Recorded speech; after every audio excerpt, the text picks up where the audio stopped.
It's terrifying to me as a mother, and just as someone that lives in this neighborhood, we want our kids to be safe, and we just really ask that drivers respect the speed limit. As families pushing for change, they say their neighborhood street is now turned into a busy cut-through where speeding is now the norm. Concerned about safety, they called the 19 troubleshooters. Colton Molesky has the story. A big engine driving that concern is the amount of pedestrian traffic this street and really this entire neighborhood sees every day. You don't have to look very far to see that, cars are flying by at any time. Nicole Bayich is one of several neighbors worried about speeding on Shelburne. She and other neighbors say the problem has accelerated in recent years, and area construction is now sending more people than ever down the street.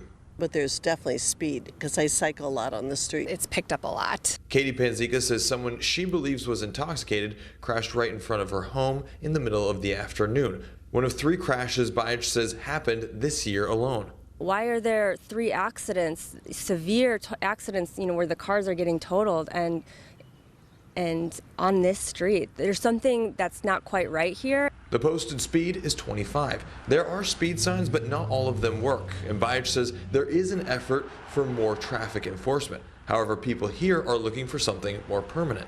Street narrowers, we're already doing that in Shaker on Avalon. So why not here where, we have drunk drivers and terrible accidents? There is a meeting on May 5th the city is holding to hear more about the issue. I've reached out to the city to find out if some of these solutions are on the table. A solution certainly would take a lot of worry off the minds of the folks here. If they come out and stand here at certain times of the day, like rush hour, they might realize. Every time my kids come out to play, I am anxious, especially if I know that they're playing with neighbors, if they're having to cross the street, and it would just give us a peace of mind. It's obviously a huge priority to us, especially for the safety of our families. In Shaker Heights, Colt Molesky, 19 News. Now your 19 first.